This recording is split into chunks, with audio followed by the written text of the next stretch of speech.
I'm your host, Jody Friedman. I am here today with our guest, Derek Horne, who is the film festival programmer for the Annapolis Film Festival.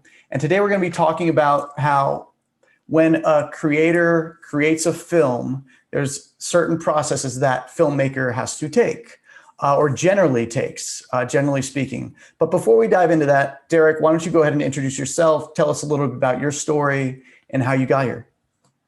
Sure. So Jody and I met over a decade ago when I was working at a film school. Now I think it's ranked number 5 in the country, Chapman University. You may have heard of it.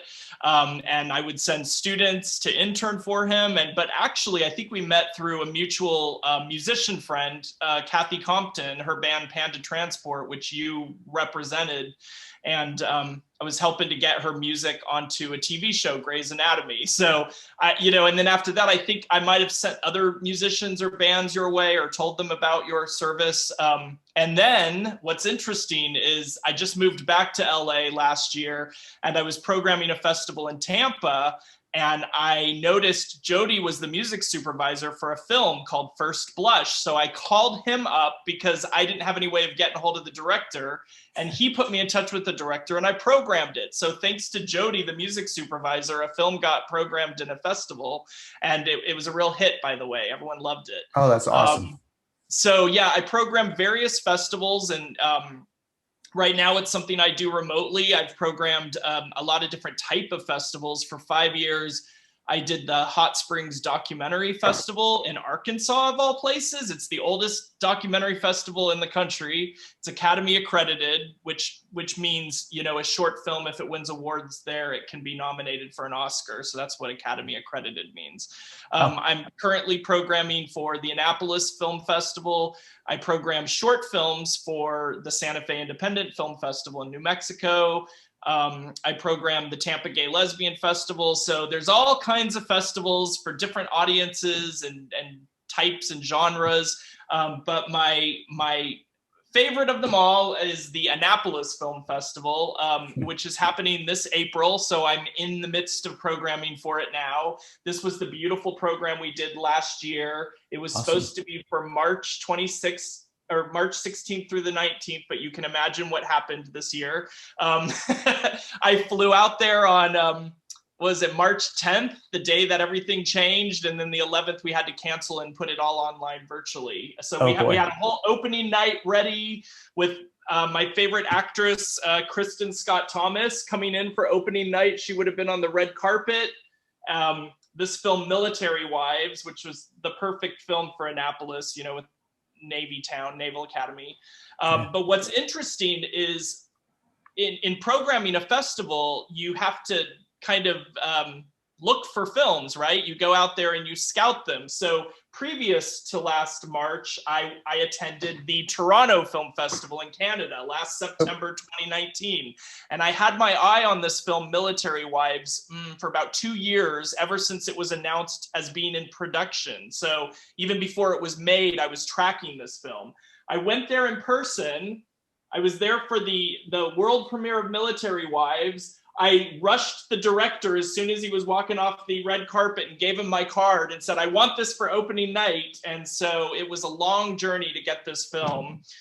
We were going to have, Kristen there. She was confirmed to be there, the director, Peter Cataneo, and then we were going to have a live Military Wives choir sing afterwards. It was going to be the most fabulous opening night. Of course, COVID happened and travel plans got canceled. So we ended up having to put the whole festival online, which was a learning experience. And it's what most of the festivals have done this year. A few have been able to do what they call hybrid festivals, where, most of the festival takes place online, but they supplement it with a few drive-in movie screenings. Cool. The festival, Jody, you probably know the Florida Festival in Orlando. They actually did some screenings in theater at the Enzion, if you can believe that, socially distanced. So, but it's a different world. A lot of festivals had to cancel this last year, especially the ones that are hugely dependent on an outside audience coming to them, like Yeah. Telluride or Napa Valley. Those are what we call destination festivals. They're really cool places people like to travel and take a vacation. Annapolis, we're lucky to be more community-based festivals. So we have, a ready audience that was looking forward to the festival and still wanted to see the film. So we were able to put it online and not lose our audience. The festival in Tampa that I did was completely virtual online this year. And, we'll see how long it'll be until festivals can go back into in-person festivals. Sure. So that's, in a nutshell, that's what I've been up to. Yeah. So, are you finding, well, before we get in too deep into that, let's start with the basics of film festivals. What are, like, why do they exist? What is the purpose? Why, when I was starting out, I'd go to see movies in theaters. I had no idea there were film festivals, right? Because it just wasn't part of my world. Can you explain to the listeners what a film festival, what purpose it serves? Sure. Well, in the days before the internet and YouTube and Netflix, there wasn't a lot of ways to see films that were foreign films or independent films, things that didn't have a regular theatrical release commercially. So festivals sprung up as a way to celebrate the art of film. So it's not just the commodity of film and making money, it's about celebrating the art form. So you would see movies that didn't have to conform to these formulas that a studio put together in order to make money. I think in the 90s, when I really first started attending the Sundance Film Festival, what I loved about independent cinema was that it would tell those stories that the studios didn't always tell, and it would give extra time to linger on the acting and the dialogue, and just, I really enjoyed that, the authenticity of the storytelling. But then I think in the 2000s, studios started having their little independent divisions, and they started making these more daring and creative and honest stories. And so now I find festivals have had a little bit of a personality change or an identity crisis, where it's not necessarily about telling the stories the studios won't tell. It's become more of a career development tool, because so many people have wanted to become filmmakers. I mean, the number of film submissions, have multiplied exponentially since the 90s. I mean, when I was working at the film school in the 2000s, it was so hard to make the students understand the kind of competition they were up against. And only after I became a programmer myself did I realize the huge amount of content out there. And what you're facing as a programmer is this huge tidal wave of content coming at you, and you only have a few slots to fill in the festival. So until you're on that other side of the fence and you see the competition, you really get a perspective. So now I find what my job as a programmer is kind of, it's the commodity of attention span. I'm the curator who kind of tries to get people's attention to focus on this project, or this film is, something worthwhile to watch. Yeah. I mean, you all probably have Netflix subscriptions or Amazon, and you know how they've got their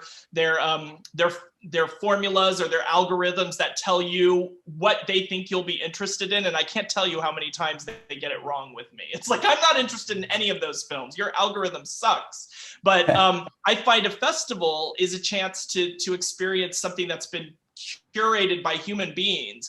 And with the many different festivals I've programmed, I've gotten to know different type of audiences and what kind of films are appropriate for each festival. But going back to your original question, Jody, I think festivals serve three purposes right now. They serve as the big festivals like Sundance, they serve as a marketplace, for distributors to go in and discover new films and hopefully acquire them, or it's a marketing launch pad for distributors who already have a film. The second thing is like I said, a career development tool for filmmakers who want to build up their resume by placing their film in a festival and getting the laurel wreath symbol. That's pretty much a stamp of approval. Look, my film was accepted here, or even better, it won an award. And then the third thing that I think festivals are good for right now, and it's what we're definitely realizing during this pandemic, it's sort of a community event. And so the festivals that seem to do really well are the ones that are really tapped into their community, and it's a place for people to experience a film together and then discuss it afterwards in a Q&A. Yeah. So for someone like me who wants to build their career on curating, it doesn't leave much room for me, because if you're not one of the big market festivals, which is just all about releasing the latest content to the world. Yeah. And then if you're not, I'm not in it for building anyone else's career like I was when I worked at a film school. So, what does it gain me to just have kind of open mic night? Anyone play your film.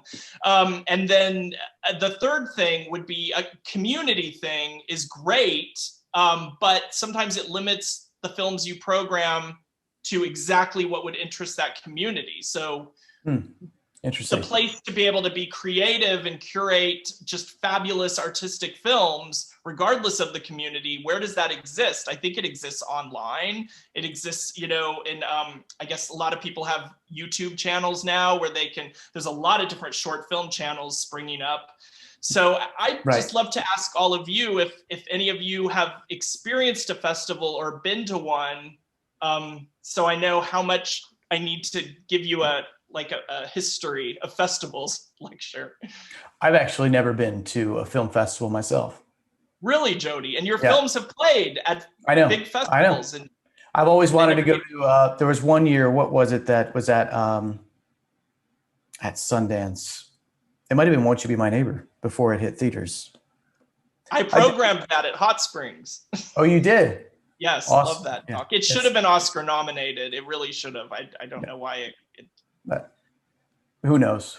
But yeah, so let's say I'm a filmmaker. I apply to a film festival and I get accepted. What happens next? Okay, so if you get accepted, well, it depends. Are you a short filmmaker? I mean, not short, but are you the maker of a short film or a feature-length film? Let's say a feature film. Okay, so a lot of times with a feature film, especially if you're accepted into a big market type of festival like Sundance, you'll probably want to get yourself a producer's rep, or at least have a publicist on your team, or you'll need an attorney in case people want to acquire your film. You're going to want to make sure to review the contract. So I think a producer's rep can also help you with strategizing how to promote your film. You're definitely going to want to bring a volunteer street team with you to canvass the town. And obviously we're talking pre-pandemic festival experience. Right. Yes. Yeah. Pre-pandemic. So it sounds like in normal times, are deals done on the spot, or is it, hey, let's talk after the festival, and then they get in touch and negotiate? Both. Yeah. I mean, after Sundance every year, there's the list of films that were picked up. And then for months afterwards, there's still ripple effects of films being picked up. And then, like I said, many distributors now go into a festival like Sundance already owning a film. And it's always disappointing for us programmers that are there to scout films when a film starts rolling and immediately it has the Netflix logo. And you hear this collective groan throughout the audience, like, well, there's another film we could just take off our list. We're not even going to be able to touch that film. So that's the interesting thing about festivals now are there's less and less content available for a festival to program, particularly a smaller regional festival. Short films are a different ball game. You can I always say if a festival doesn't have good short films, they're just being lazy, because all you have to do is look up films online and send emails to them. And 9 times out of 10, the director will be thrilled to give you their film. But when it comes to a feature film, you can't always have the films that you dream of showing because the distributor won't let you have it. So going back to answer your question, if you want, Jody, if I can share my slideshow, I can bring up the slide about what to do when you get to a festival, the things Sure. you want to do. I'm going to share the screen here. And guys, we're gonna ultimately we're gonna shift and talk about music licensing and how that plays into all this. But the reason we're going through this is just to understand, the people that we're pitching our music to for placement, they're filmmakers, they're producers, and this is understanding their mindset and what they have to think about when creating a film. So this is really just amazing insight. So please. So I always tell filmmakers what you want to get done at a festival, obviously network, but you want to get awards. That's always nice. You want to get press coverage to add to your press kit or your website. If you want to maybe get a development deal, I know there's the short film. How many of you saw Thunder Road? Jim Cummings is the director. And yes, Laura. I went to college with him, so I know that team very well. And you're from New Jersey, so you know the song, the Bruce Springsteen song, I'm sure. So, yeah. They made a lot of money off of their short, but it was not the short film itself. It was the development deal that came afterwards. As you probably know, that website Fullscreen gave them a development deal to create a series, like a dozen new shorts. Oh, so wow. A lot of time for a short filmmaker, your short is the calling card that gets you attention, but you want to always make sure to have other projects ready to go to pitch, other scripts written.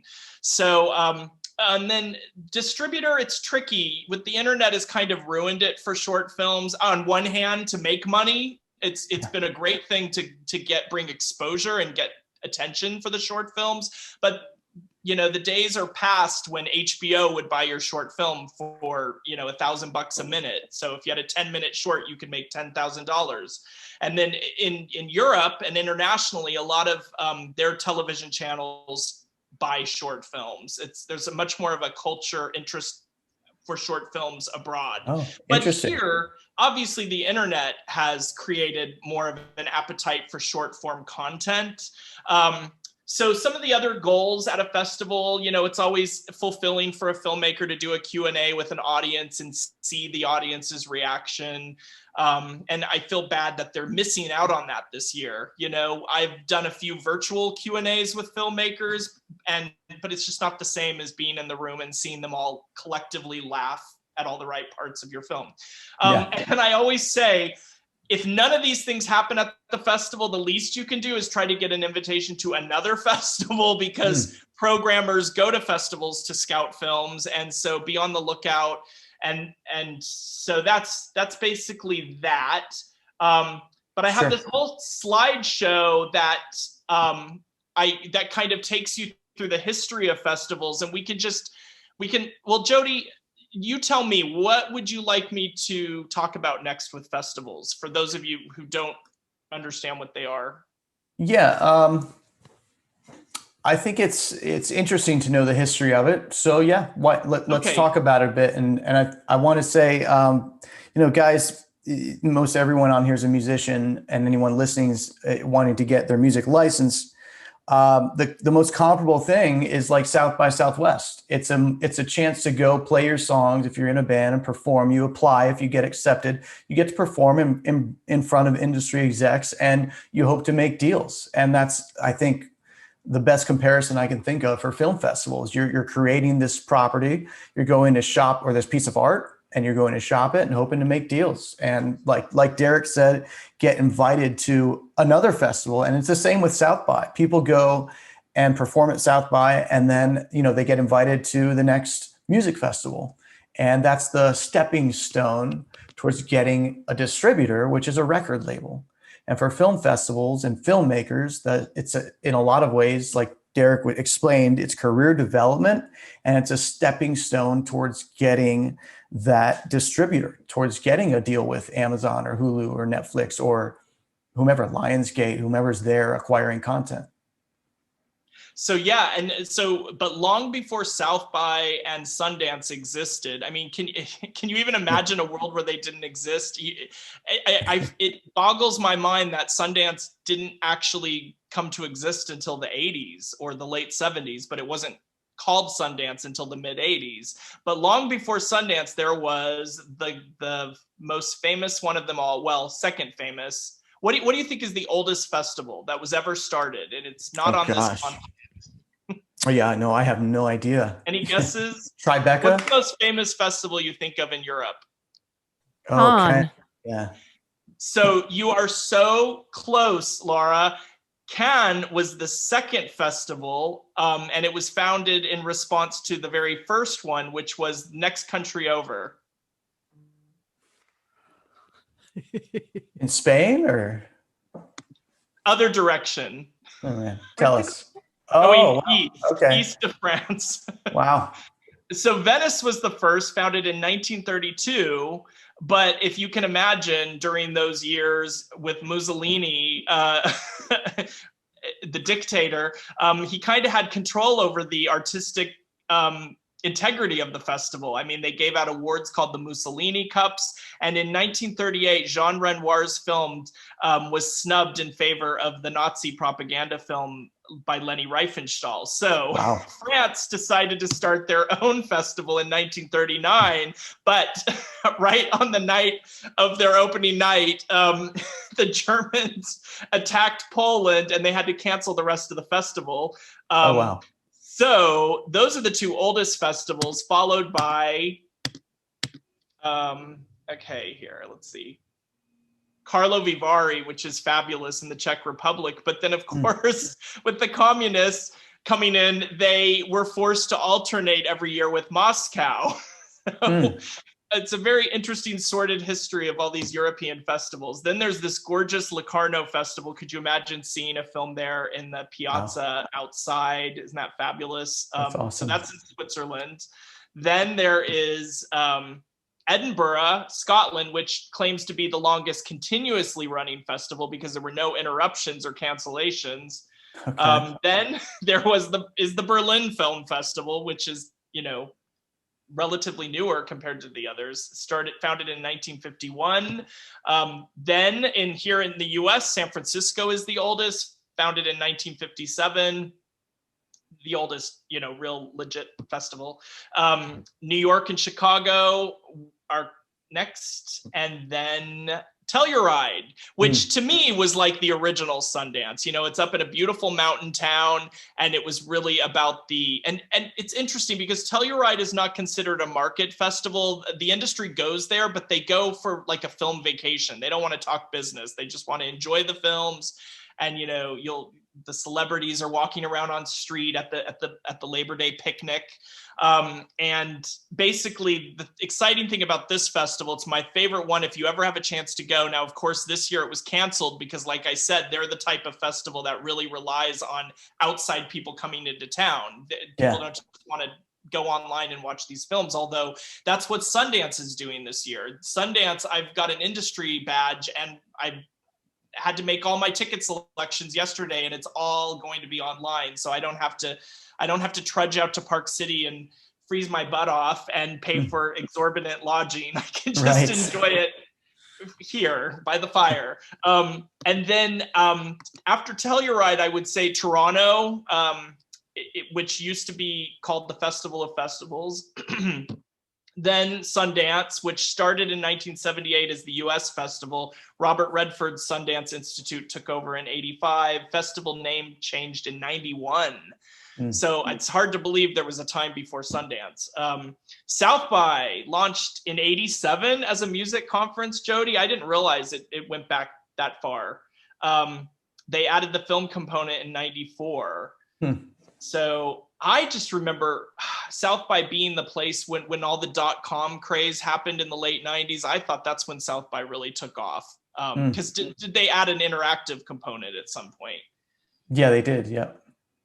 And then Slam Dance, the alternative to Sundance, which launched a bunch of copycat festivals, as well as, plenty of festivals around the country have their alternative festival. There's a festival called Lap Dance. Yes, there was. It was, I think Troma Films sponsored it. And yeah. And there was Schmooze Dance, which always starts with a Seder. It's a oh my gosh. festival up. I've been to that one in Park That's City. amazing. Yeah, and they all take place during Sundance because they want to capitalize off the industry and the press that are already there. So, but this year it's interesting because Slam Dance, let's go back a page, because there is no physical presence in Park City this year. It's interesting to note that Slam Dance is taking place in February and you can watch it all online. And they were giving out free festival passes last week, but now I think they might just be $10 for an all access pass. So Sundance is still taking place the last week of January, and it's probably still going to be hard to get tickets. But Slam Dance, I'd give it a shot if you want to experience a festival online. Tribeca started in 2002. They claim it was a PR response to 9/11, but I know they were working on organizing it before 9/11 happened. But they just, it was something to build up the morale again. And then this is the one that I programmed, so I threw that in there. Yeah. I'm very proud of this festival. Right. So yeah, and then I like to break up festivals into different types, but Jody, do you have any questions? No, it's fascinating. It's all fascinating. Let's go. I do want to talk about music licensing because I think that people are wanting to hear about that, and that's. So when you're, let's say, you're an indie artist, and sometimes these festival filmmakers will actually find bands online. You might get contacted at some point by a filmmaker and say, hey, I love your song. I want to put it in my film. I have no money, and that's usually how it goes with filmmakers, especially that are submitting to film festivals, right? Unless they have a distribution deal in place or some angel investor on board, they're self-financed for the most part, right, Derek? Would you agree? Or for the indie filmmakers? Yeah. So they'll approach you and claim poverty, which is true, and you're kind of left in this position as the creator of your product and your piece of art as well. This is a cool opportunity. I want to participate in this, but should I be charging him? And if so, what should I charge? And what this created is this type of license called a festival license. And what the proper thing to do when you're applying for film festivals, if I'm a filmmaker and I'm producing a film and I come to you and I say, let's say I have 10 songs in the film, and let's say I'm willing to spend $2,000. It's like the most I can shell out. So $200 a song is really what I have. So I might come to you and say, I've got $200 for a festival license, and I'll pay you $200. And this is a low, I think that's a low fee. A typical fee for film festivals would be, I'd say, anywhere from $250. I've seen it go up to $4,500, $5,000 for the major artists. But actually a very major artist did one for $1,500 recently. And so there's some dynamics there. If they believe in the project, they'll still support it. So you're left in this position. You've got to decide, is the film something that I want to support and want my art to be affiliated with? It's not about the $200 at that point, right? It's about supporting the art. Exposure. But exposure, yes, getting the exposure, having your song in this film, getting the credit is going to be great for you.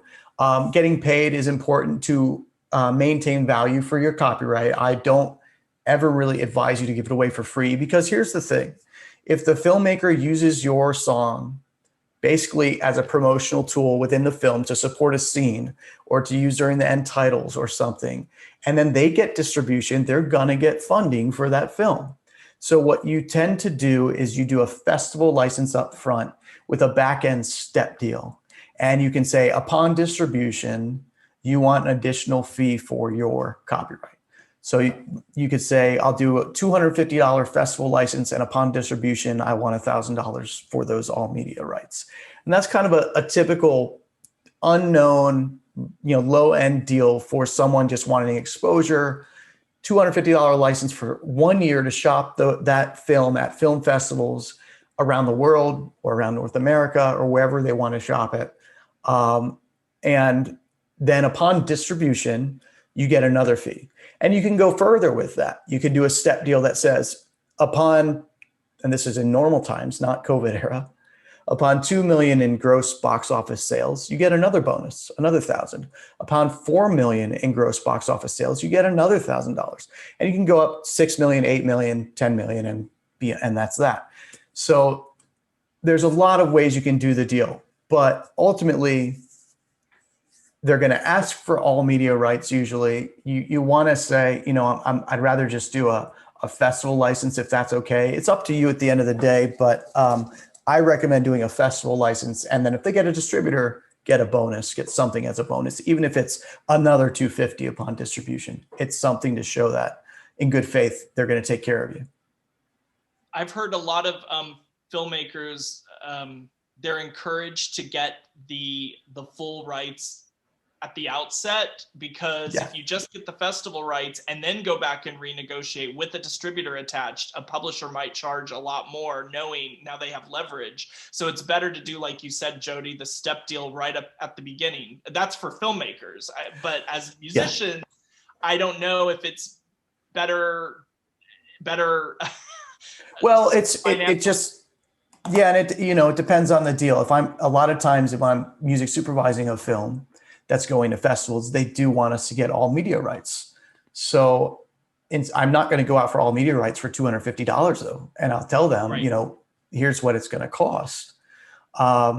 If someone wants those rights up front, it's my job as a supervisor to, deliver to them, but I can't go to a major publisher or a major artist or even an indie artist and say, I'm going to give you $250 for all media rights. I won't even take those jobs anymore because I don't want to be that guy.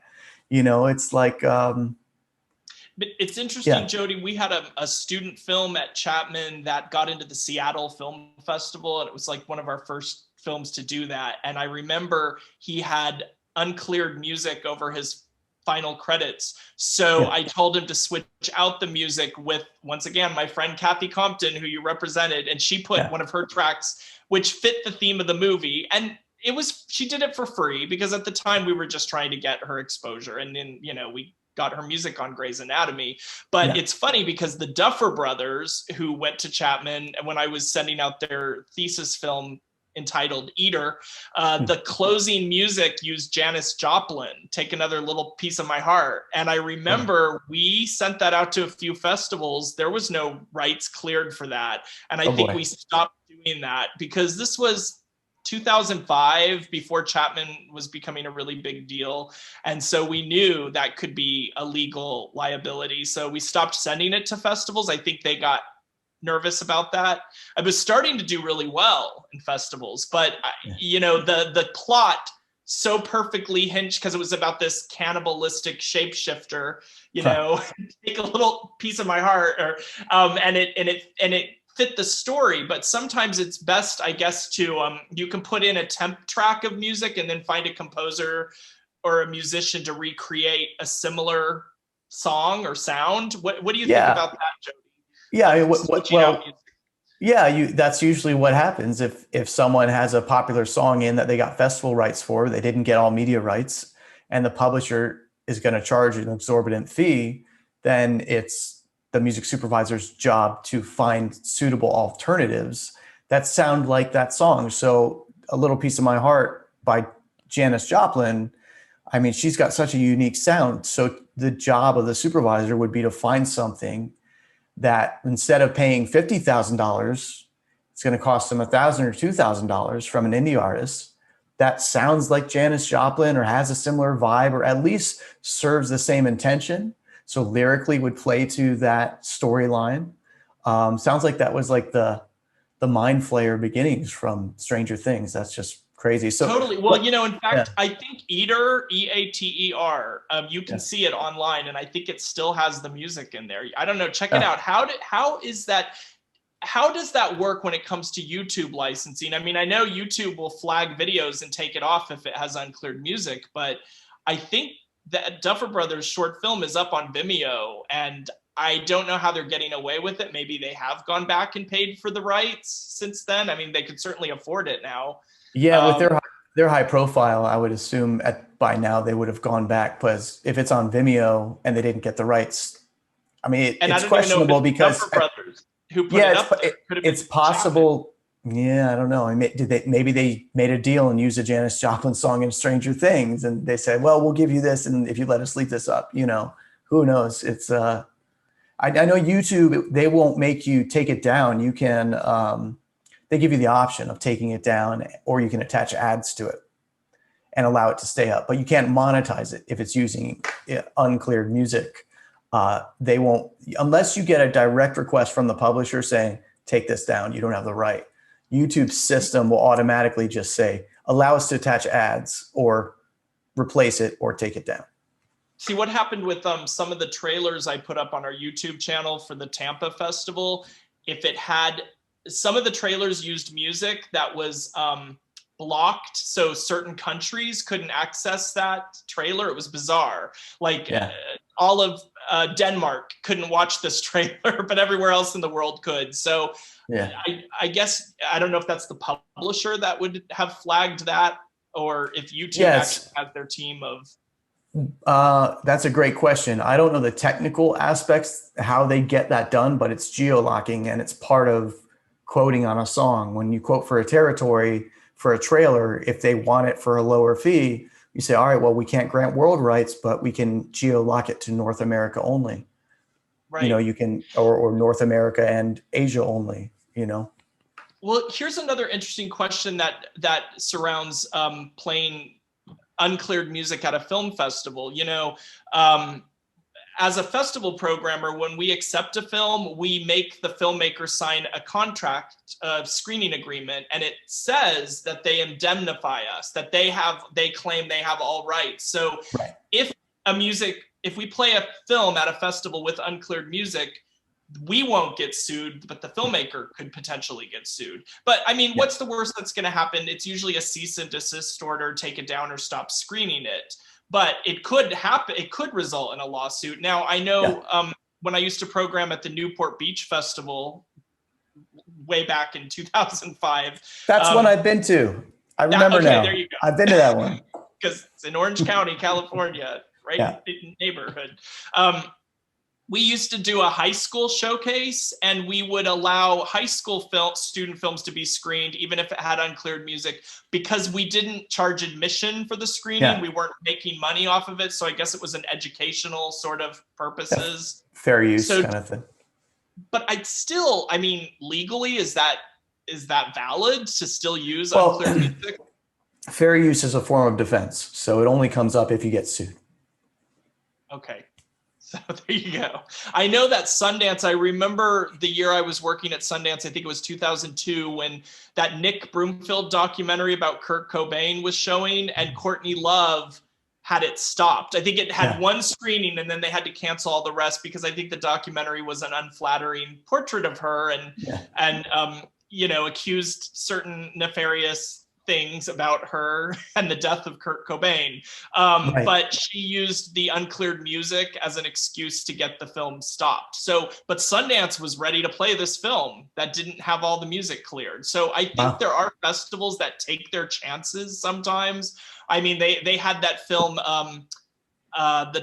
Escape from Tomorrow, which was filmed illegally at Disney World, and they played it anyways. So I think sometimes they feel indie films will fly beneath the radar, and it's better not to bring attention to it than to create a lawsuit and bring more attention to it.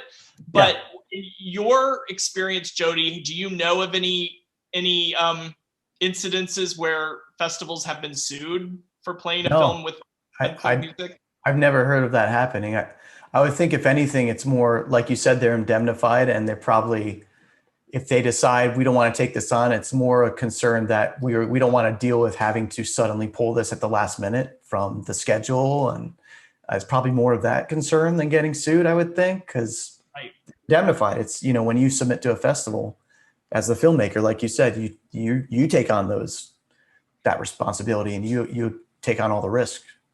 Right.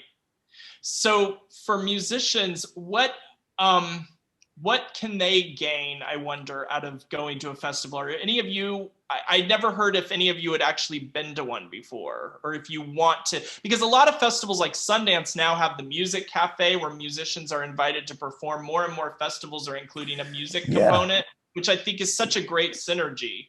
And Yeah. sometimes festivals will, put musician CDs in the gift bags for all the filmmakers. And I remember when I worked at Sundance, musicians would come in and say, can I put my CD in all the filmmakers' mailboxes? So, Yeah. any way to get your film into the hands. It's like when I told you that my musician friend Kathy Compton, and she performed at a festival, and I gave her CD to the music supervisor at Grey's Anatomy, and it ended up on the show 3 years later. So I think it's good to go network with filmmakers and get your music in there.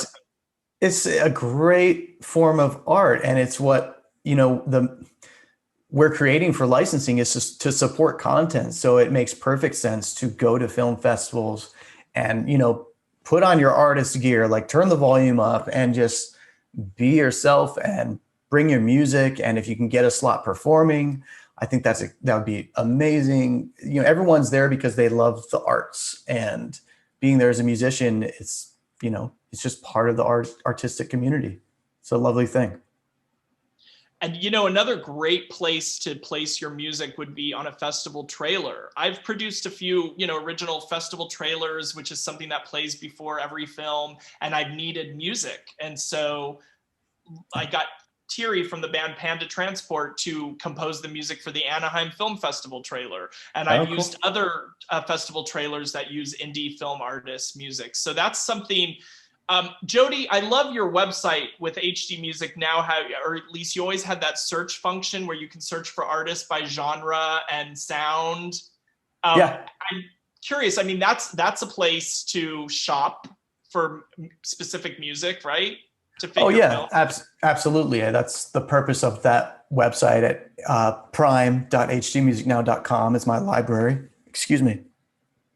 And the purpose of that site is so people can come and search by genre or subgenre, or you can actually choose trailer music if you want to search by trailer music. Yeah.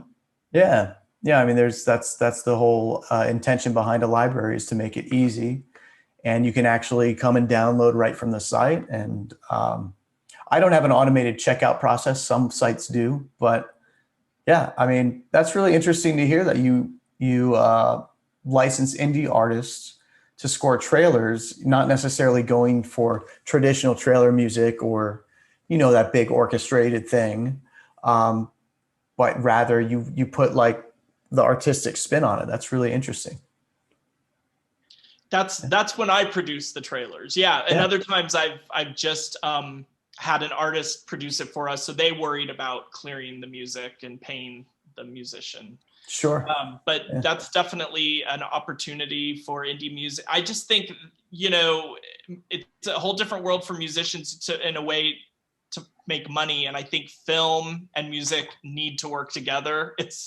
That's the main market. Yeah. So, any questions from anybody? Yeah, let's open up to Q&A. That's a good call. I see earlier, a while back, Elov had a question. What is the length of a short film versus feature film? And is there a time limit on short form content for Cannes? So great question. It varies by festival, but the official definition, according to, I think, the Academy of Motion Picture Arts and Sciences that gives out the Oscars, I think a short film has to be under 45 minutes. And then I think a feature film is technically over 70. So what happens to the content that's in between those numbers? I think that's called a featurette. But if you go to the Oscars website, oscars.org, you can see the official rules and how to submit films. And that's also where you can pull up the list of Academy accredited festivals if you for a short film, knowing where to play. But to answer your question, Elise, Elov, as I know you, a lot of festivals prefer shorts to be under 20 minutes. That's their sweet spot. And then like the Cannes Film Festival's official competition, shorts have to be under 15 minutes. But, theoretically, the films that are the most successful, the shorts that are most successful are, if you can keep it under 10 minutes, you're really gonna take the festivals by storm. Oh. Anyone else have any questions? Well, it's just been really fascinating. Laura. And just, Laura's raising her hand. Sorry, I know. Yeah. I don't to do this here. But with music for film, I have some like studio recordings that I put out, but the way I recorded them, I can't get its instrumental tracks for them. Mhm. And how important is that for film? Like, is it, do To have people the want instrumental, that instrumental track? Yeah. super Well, important. yeah, and if it's really good, filmmakers will be happy to have that. I mean, I see a lot of films that come in that are rough cuts that still have a temp track, and usually I always joke, was this royalty-free music? Because it doesn't sound as good. But I'm sure I guess you need to network with filmmakers and get your music into their hands, and that's the reason you want to be watching these films and contacting the filmmakers. If you find somebody working in a genre of film that would fit your music, you might want to reach out to them and let them know. They can use your film maybe as a temp track, and maybe they'll fall in love with it and just keep it in the film. You never know. But would you also be able to compose music specifically for a scene that's already been shot? Are you comfortable with if they tell you, okay, this is going to happen in the film and I want music that sounds like this, can you score a film? Or I'm a bit new to that. I did score a short film recently, but it was more underscoring, so I don't feel like my skill level is there yet to do that. okay. But Sure. definitely something I'm interested in. I mean, Jody, is there a place where indie musicians can put, like you said, you've got your database, Yeah. and people Music can search libraries. their Yeah. music. It's a good rule of thumb, Laura, and anyone else who's listening. It's a good rule of thumb to have when you bounce your projects, when you export your final projects. If you have a vocal track, do a vocal bounce, do a instrumental bounce, do an acapella bounce, and bounce your stems, meaning group your drums together, group your guitars together, bounce your synths, and everything should literally, if you were to give me the stems, if I'm an editor on a film and I ask for stems, I want the deliverables so I can drop them into my timeline and hit play, and it'll sound just like your track, like start to finish, almost like I hit play on your MP3, exactly like I hit play on your MP3. And then what I can do as a film editor would be I can duck out the violin, or I can, duck out the drums or bring up the vocals, whatever. I can remix it basically to picture. So that's the purpose of doing it that way. And is there a place for instrumental composers? Yes. And that would be with music libraries, production music libraries. My library is one of them. There are hundreds of music libraries around the world that are looking for music. So yes, absolutely. Jody, when I worked at the film school, we had a guy who had his own record label, Sonablast, and he once sent me a CD compilation, and he said, all of these tracks are free for any of your students to use. So I had a whole little mini music library that. Yeah. Oh, that's awesome. Yeah. Raphael, you've got your hand up. Did you have a question? Yeah, I just wanted to ask, in regards to music licensing, you mentioned earlier festival rights and all media rights. Can you go a little bit further into detail with all media rights? Like, what are they and stuff? Sure. Yeah. All media rights is exactly what it sounds like. It means all types of media, and that means TV, DVD, satellite, internet, theatrical, any type of media that you can think of. It covers all of it. A lot of times lately, I've seen all media. We want all media rights excluding theatrical for, let's say, for Hulu or Amazon. They don't need to go to theaters, so they don't need theatrical rights. So they can save some money by asking for all media rights and excluding theatrical. And if down the line they want to do a theatrical release, then they've got to go back to each and every rights holder and negotiate for theatrical rights. We want to add that on for an additional fee. Do any of them ask for in perpetuity, Jody, forever and ever, or is there always a time limit? Yeah, for films, it's most common to ask for perpetuity for films and TV shows. For ads, it's different. For ads and trailers, there's usually a limited run on the campaign. But yeah, for film and TV, all media, or all media excluding theatrical, worldwide in perpetuity is the most common thing seen. Yeah. Elove has a comment, a long comment. I did a voiceover for a TV commercial which had uncleared music on it the production company used. I had the video up on YouTube. YouTube took it down because the owner of the music found and did a cease and desist on it. Interesting. Okay, YouTube shut down my channel while this happening. They thought I had to provide a statement. You know what? This is all there for all of you to read. Elove, No, I don't that's know if you wanted me to read that to everyone. No, it's interesting. I was responding to where we're talking before about YouTube and uncleared music in general.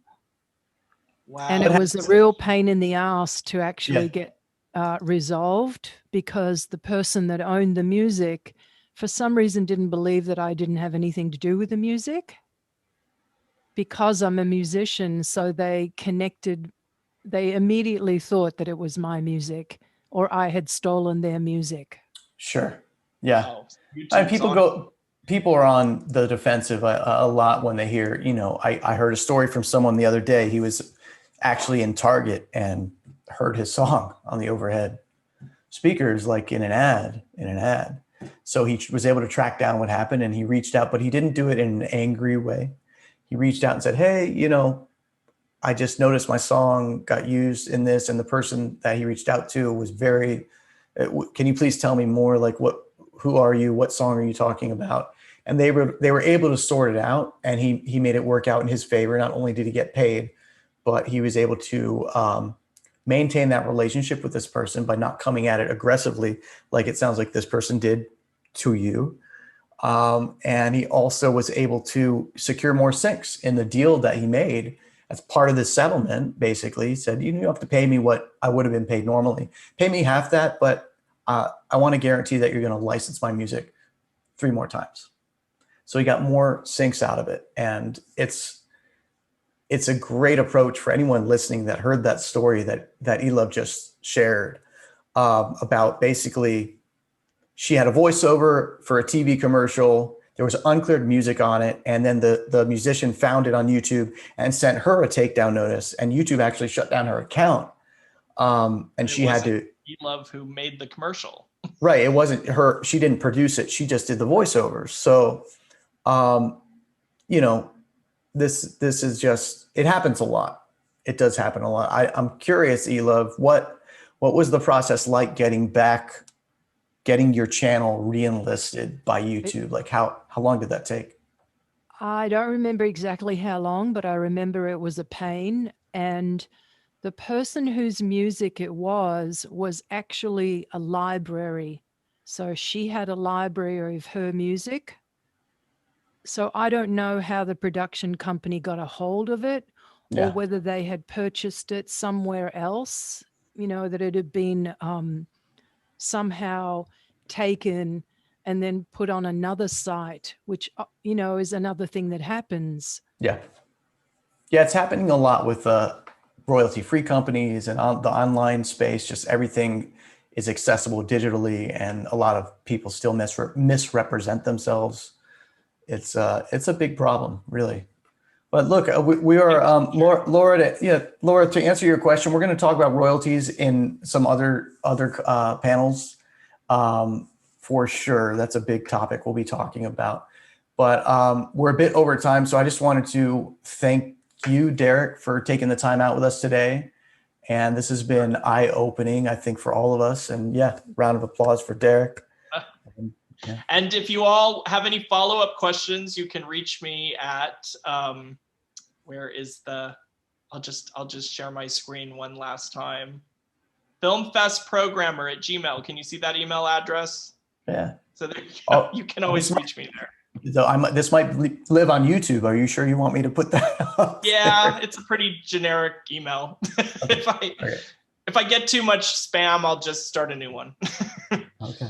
So, all right. Well, thanks for having me. And this was I learned a lot too. So, thanks, Jody. Great to see you, Derek. Good luck to you all, and stay in touch. Bye.